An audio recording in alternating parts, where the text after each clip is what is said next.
Friends வாங்க சொரக்காய் juice கூட்டு எப்படி செய்யுதுன்னு சொல்கிறேன். இஞ்சி சொரக்காய் ஸ்லைஸ் பண்ணி இது மாதிரி பண்ணி ஸ்லைஸ் பண்ணி ஜூஸ் செஞ்சு வச்சிடலாம்.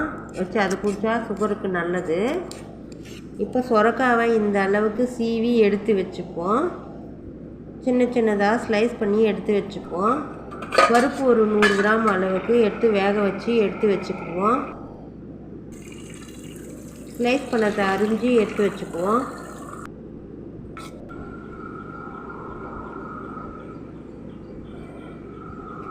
கடுகு ஒரு ஸ்பூனு, உளுத்தம்பருப்பு ஒரு ஸ்பூனு, கடலைப்பருப்பு ஒரு ஸ்பூனு, மஞ்சள்தூள் மிளகாத்தூள் எல்லாம் ஒரு ஸ்பூனு, தக்காளி 100 கிராமு, வெங்காயம் 100 கிராமு, எண்ணெய் ஒரு 4 ஸ்பூனு ஊற்றி வச்சுருக்கேன். 4 ஸ்பூன் எண்ணெய் ஊற்றிருக்கேன். கடுகு இதெல்லாம் போட்டுக்குவோம். கடலைப்பருப்பு உளுத்தம்பருப்பு எல்லாம் ஒரு ஸ்பூன் போடணும் இல்லையா, எல்லாம் போட்டுக்குவோம். இப்போ வெங்காயம் போட்டுக்குவோம், கருவேப்பிலை போட்டுக்குவோம். நல்லா ப்ரௌன் கலர் ஆகணும் வரைக்கும் வதக்கிக்குவோம். தக்காளி எடுத்து போட்டுக்குவோம். அதையும் நல்லா வதக்குவோம். இப்போது சால்ட்டு போட்டு நல்லா வதக்கணும். அப்போ அது வதங்கினா தான் டேஸ்ட்டு வரும். நல்லா அது குழஞ்சி வரும். அந்த மாதிரி வதக்கி எடுத்துக்குவோம். மிளகாத்தூள் தனியாத்தூள் மஞ்சள்தூள் போட்டுக்குவோம். போட்டு அதை வதக்கி எடுத்துக்குவோம். இப்போ ஒரு பூண்டு எடுத்துருக்கேன். அந்த ஒரு பூண்டு ஒன்று ரெண்டாக தட்டி எடுத்து போட்டுக்குவோம். எண்ணெயில் போட்டால் டேஸ்ட்டு வரும்.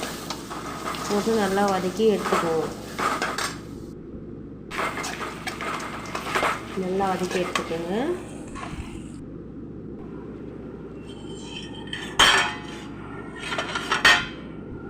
இப்போ வேக வச்சதை எடுத்து நம்ம கொட்டி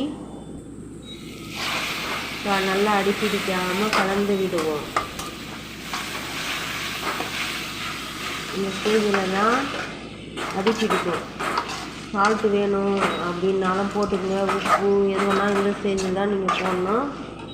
அது இறக்கும்போது போட்டாக்கா சால்ட்டு மட்டும்தான் போடணும். இப்போது அடிப்பிடிக்காமல் நல்லா கலக்கி வச்சுக்கும்போது இப்போ சிம்மில் வைங்க. இப்போது இதை நல்லா மசிச்சு வச்சுக்கோங்க. பருப்பு நல்லா மசிச்சுக்கின்னு எடுத்து கொட்டிக்கோங்க.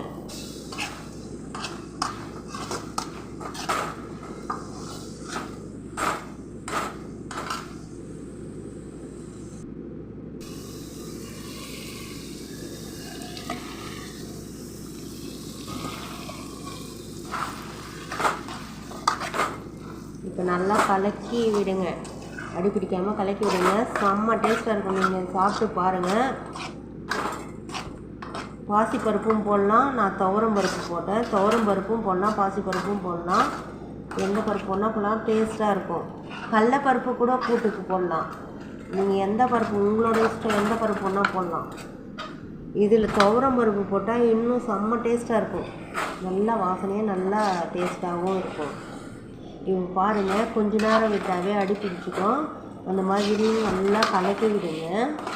கலக்கி விட்டிங்கன்னா தான் அடி பிடிக்காமல் இருக்கும். ஏன்னா இப்போ இதெல்லாம் அந்த பருப்பு இதெல்லாம் கொட்டினதுனால அந்த பச்சை வாசனைலாம் போகிற வரைக்கும் கொஞ்சம் நல்லா நீங்கள் கலக்கி விடணும்.